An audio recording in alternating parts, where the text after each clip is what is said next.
Olá, pessoal. Vamos agora, ainda falando sobre procedimento comum sumaríssimo, tratar nessa aula acerca do rito sumaríssimo.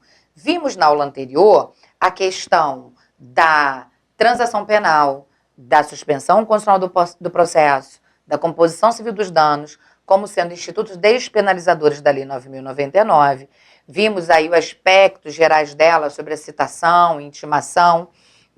E agora nós vamos falar efetivamente do rito sumaríssimo, que começa aqui, na verdade, no artigo 77 do CPP. Aqui, ó.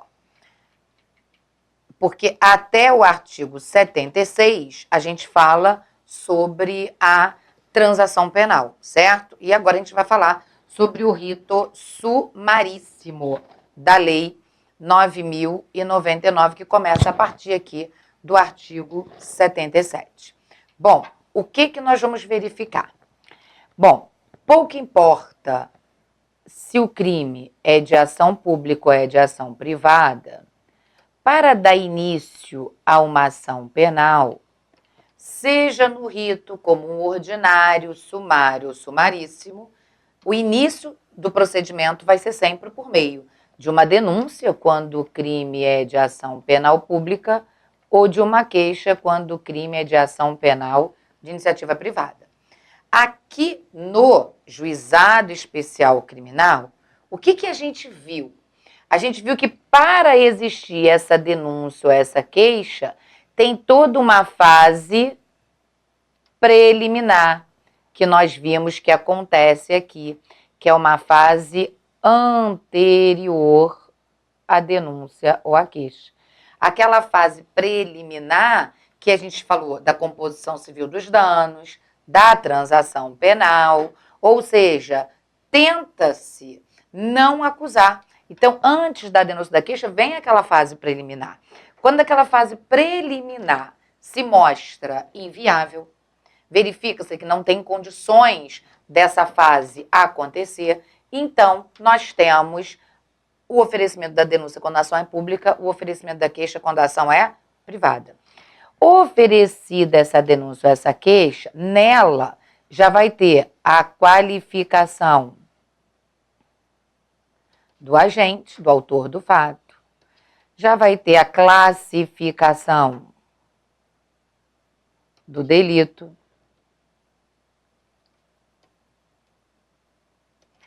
já vai ter a exposição do fato e de suas circunstâncias.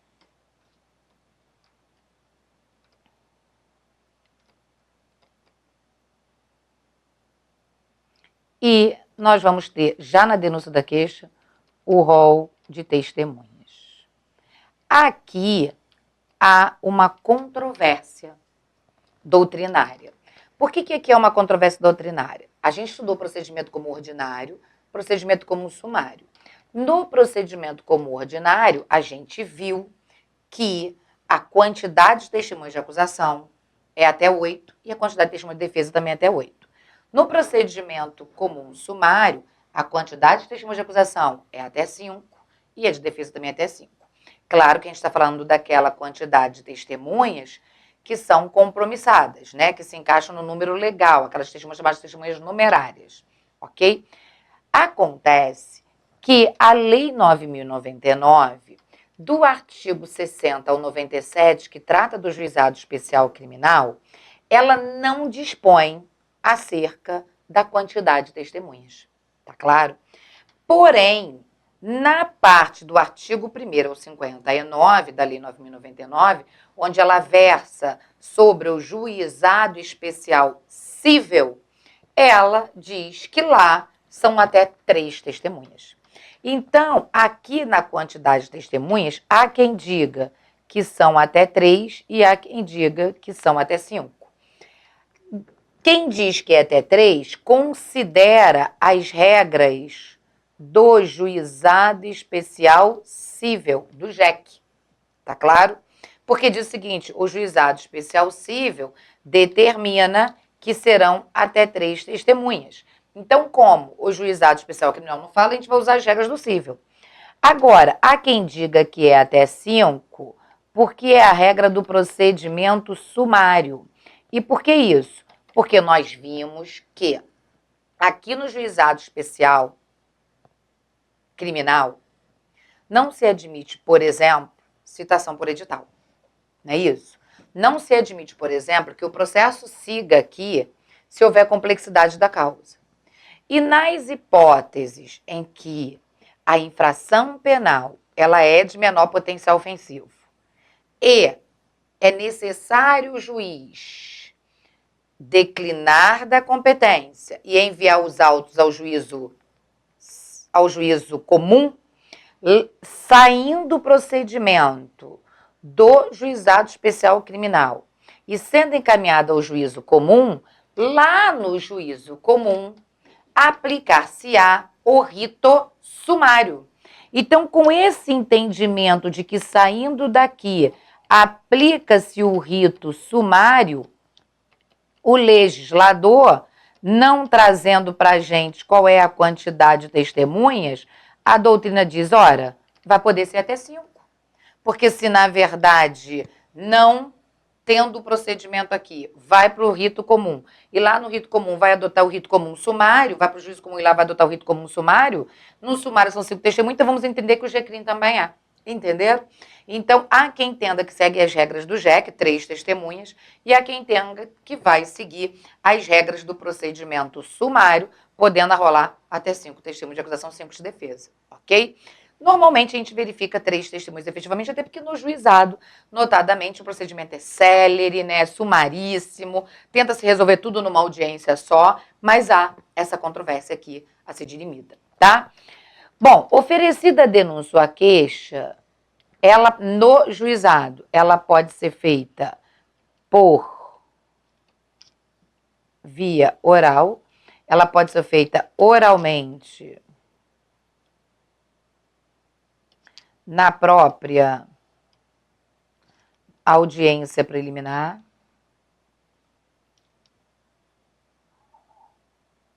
Se feita oralmente, ela vai ser reduzida a termo e ela pode ser apresentada por escrito no prazo legal.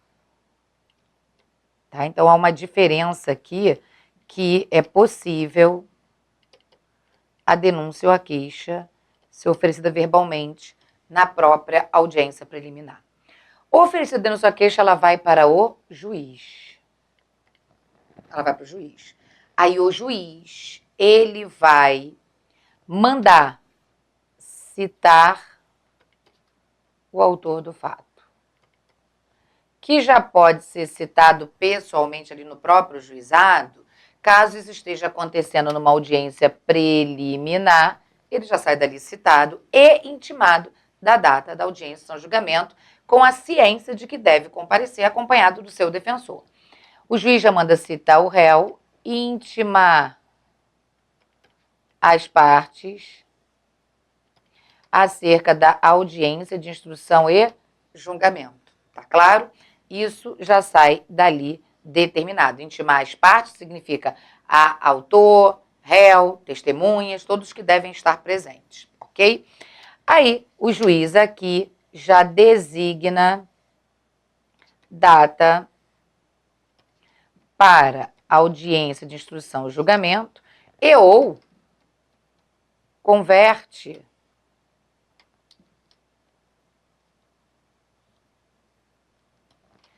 a audiência preliminar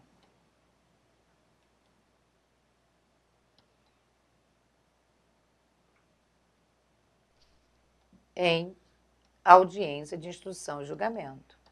Pode já ser convertido? Pode acontecer tudo no mesmo ato, tá? Então, tentou-se fazer todos os acordos, não deu, já converte. Pode acontecer isso. Ou o juiz pode designar dia e hora para a audiência de instrução e julgamento acontecer. Aí, no dia e na hora da audiência de instrução e julgamento, nesse dia aqui, nessa hora, o juiz, antes de iniciá-la, verificará a possibilidade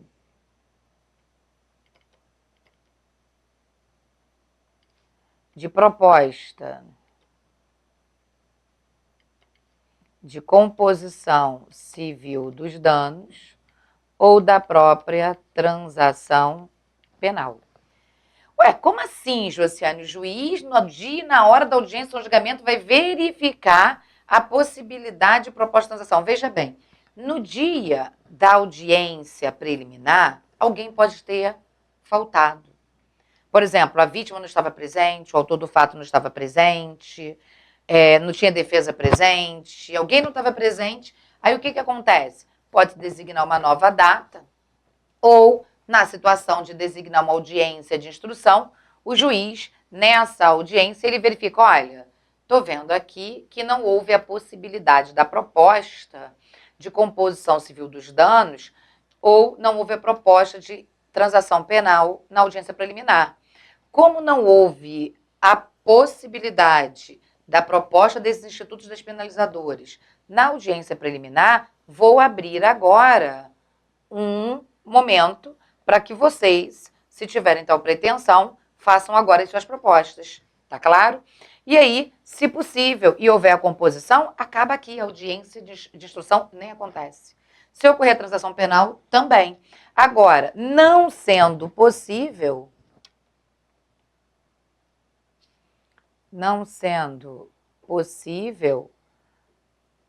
a composição civil dos danos ou a transação penal, prossegue-se com a audiência de instrução e julgamento. Então, qual o momento para se propor transação penal e composição civil dos danos?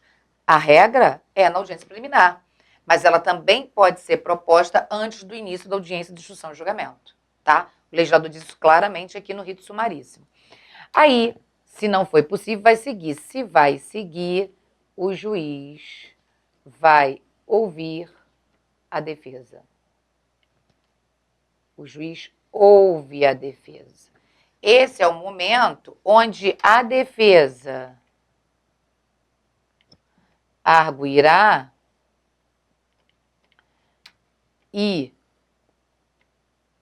trará aos autos os argumentos defensivos para o juiz não receber a denúncia ou a queixa.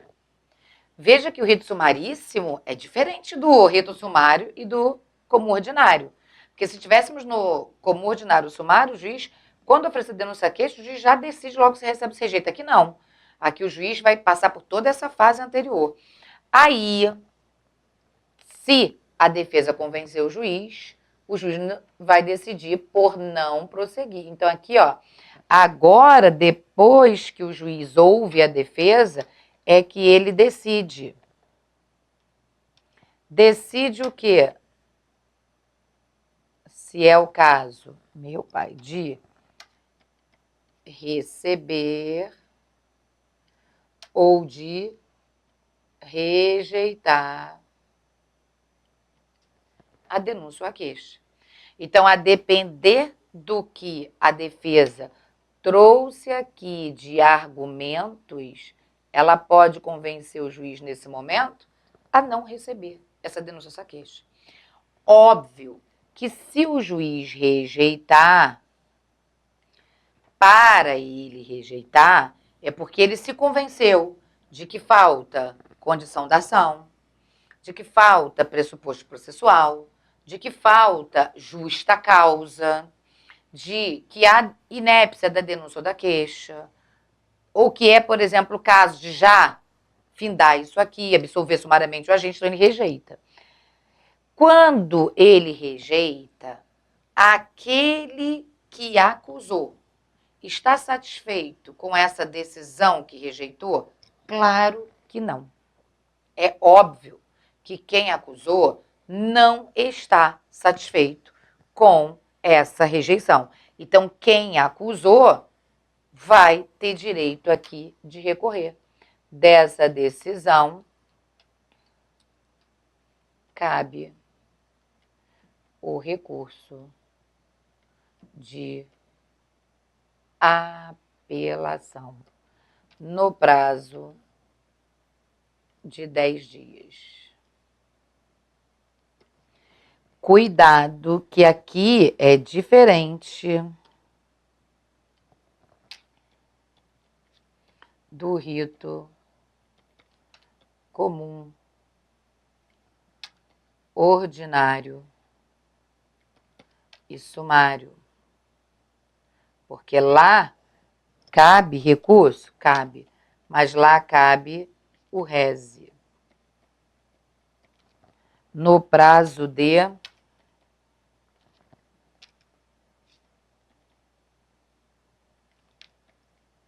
5 dias. Nos termos do artigo 581 do CPP. Então, cuidado, porque da decisão do juiz que rejeita a denúncia ou a queixa, no rito comum ordinário, no rito comum sumário, cabe recurso? Cabe. Qual recurso? Recurso em sentido estrito. E aqui no rito sumaríssimo? Aqui cabe o recurso de apelação no prazo de 10 dias, tá? E da decisão que rejeita, tanto aqui quanto da decisão que recebe, tanto aqui quanto lá, não cabe recurso por falta de previsão legal. Porém, se desse recebimento for gerada uma coação ilegal, cabe o chamado habeas corpus trancativo, o habeas corpus para trancar a ação, assim como também cabe lá no procedimento comum ordinário, ok? E sumário. Bom, se o juiz rejeitar, acabou por aqui. E se o juiz receber? Se o juiz receber, agora o processo tem o seu andamento. Aí a primeira coisa que ele vai fazer aqui, ouvir o ofendido. A instrução começa. Ouve o ofendido. Depois que ouviu o ofendido, ele ouve as testemunhas. Primeiro as de acusação e depois as de defesa.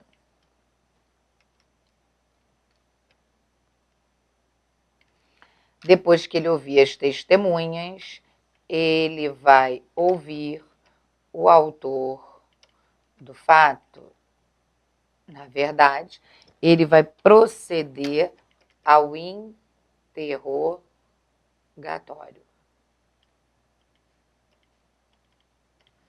Depois que ele proceder ao interrogatório, o que ele vai fazer? Aí o próximo ato é os debates. Primeiro fala a acusação, depois fala a defesa. 20 minutos para a acusação, 20 minutos para a defesa falarem. Então, tudo na própria audiência. Ouve o ofendido, ouve as testemunhas de acusação e as de defesa, ouve o autor do fato, parte para os debates, e após os debates, o juiz profere a sentença na própria audiência. Sentença essa que pode ser condenatória e pode ser absolutória.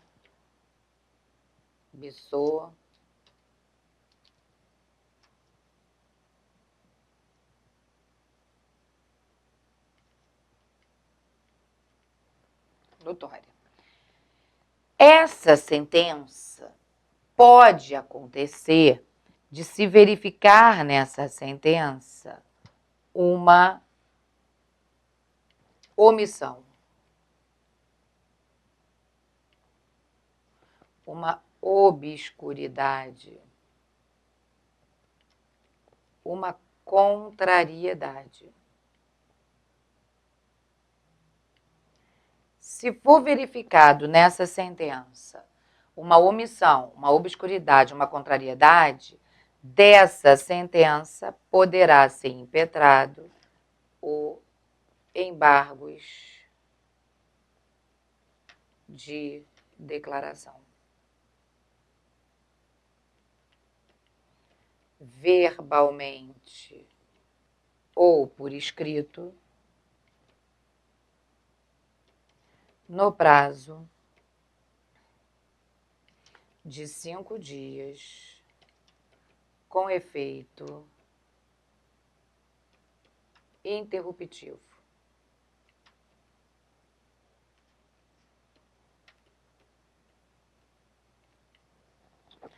Agora, quando dessa sentença for verificado que houve uma insatisfação, a sentença foi dada, mas você está insatisfeito. Você quer discutir a nulidade, irregularidade. Então, se dessa sentença houve a necessidade de um esclarecimento, você entra com embargos. Mas se houve uma insatisfação, cabe o recurso de apelação. No prazo de 10 dias, já com as razões recursais, que será julgada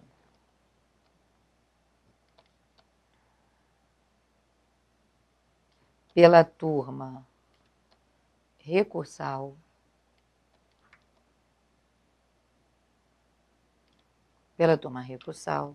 composta por 3 juízes de primeiro grau.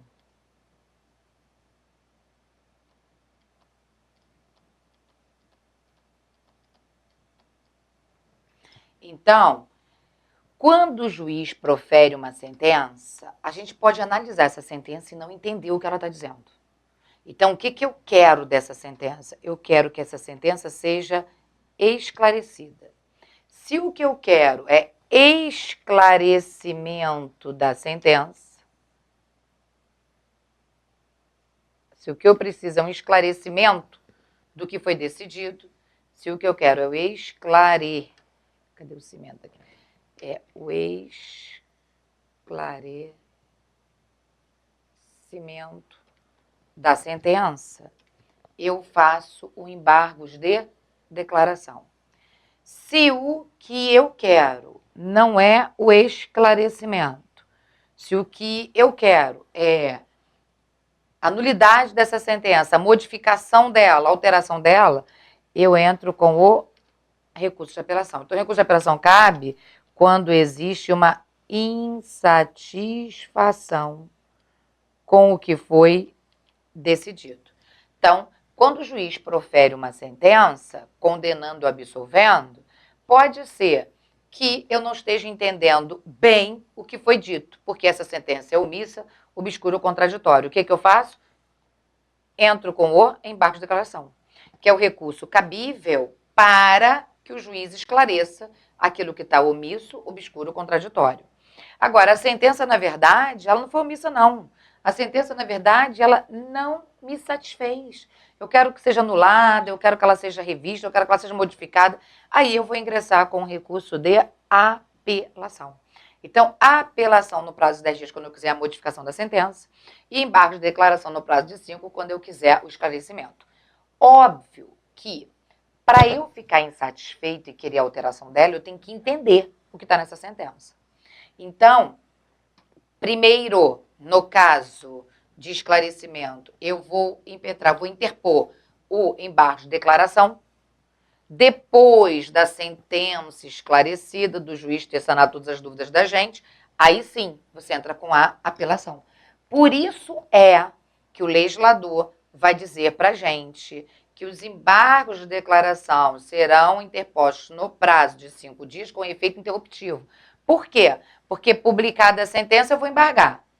E aí meu prazo de apelação já está contando, porque conta da publicação da sentença. E aí como é que fica? E aí eu não vou ter o prazo da apelação contando se eu estou interpondo o embargos. Por quê? Enquanto eu estiver interpondo embargos, vai ter a interrupção do prazo para apelar.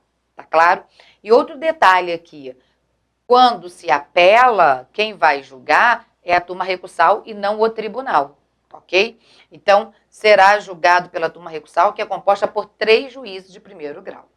Mais um detalhe, a gente estudou no procedimento comum os atos de comunicação processual, a intimação, a citação, a notificação, vimos o ato jurisdicional, a sentença, as decisões interlocutórias, vimos tudo isso.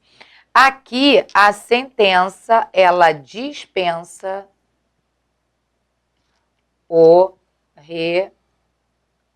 relatório, tá? Porque a gente lá na aula de procedimento comum ordinário e sumário, a gente viu que a sentença vai ter o relatório, não é isso? A fundamentação, a motivação e a conclusão, não é isso? Aqui não. Aqui ela vai ter a fundamentação, a motivação e a conclusão. Não vai ter a necessidade do relatório. Ela dispensa o relatório.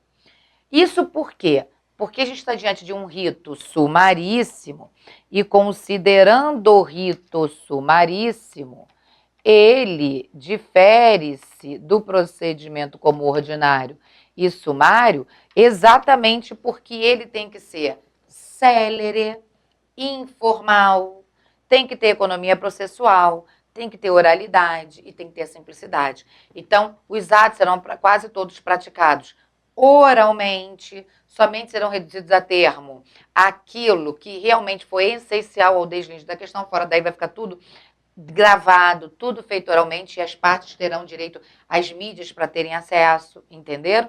E outro detalhe que eu quero que você perceba.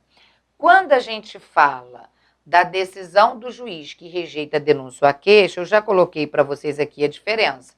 No procedimento comum ordinário, cabe o rese no prazo de 5 dias, ok? Quando a gente está no procedimento comum ordinário e sumário, da sentença, lá no procedimento comum ordinário e procedimento comum sumário, também cabe embargos.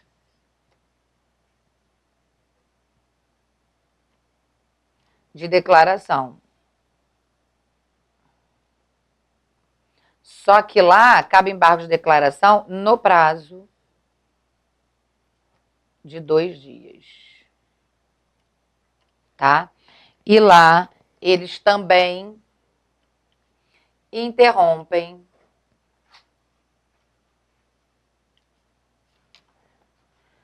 o prazo para apelar. O efeito também é interruptivo. Então, diferença do procedimento comum ordinário sumário para o procedimento sumaríssimo. Da sentença que necessita de esclarecimento, cabe embargos, tanto lá quanto aqui. Só que aqui o prazo é de 5 dias com efeito interruptivo. E lá o prazo é de 2 dias com efeito interruptivo. Tá? Outro detalhe. Da sentença no juízo comum, procedimento comum ordinário, procedimento comum sumário, também cabe a apelação.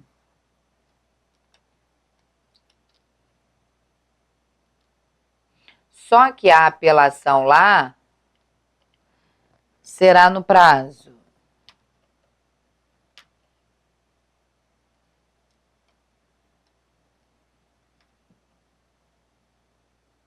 de 5 dias. Será no prazo de 5 dias. E as razões no prazo de 8 dias. E será julgado, não é por uma turma recursal, será julgada pelo tribunal. Tribunal de Justiça no âmbito estadual ou Tribunal Regional Federal no âmbito federal, tá? Então, olha só, no procedimento comum ordinário e comum sumário,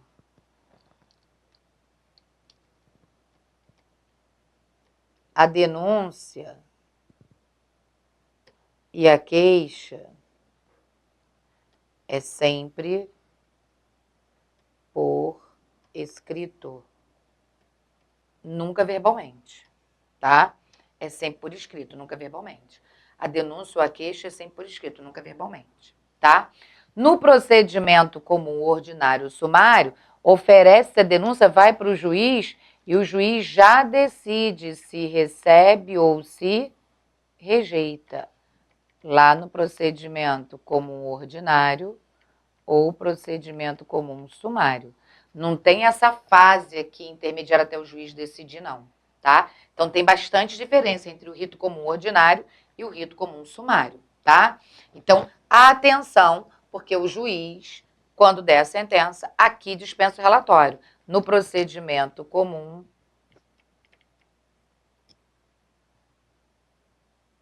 ordinário e no sumário não tem essa dispensa, beleza? Então, a gente viu aqui, desenhei para vocês, né, o procedimento sumaríssimo e já demos aquela chamada de atenção para situações bem distintas entre o procedimento comum sumaríssimo e o procedimento comum sumário, ok? A gente para essa aula aqui e no próximo bloco a gente continua falando sobre o rito sumaríssimo.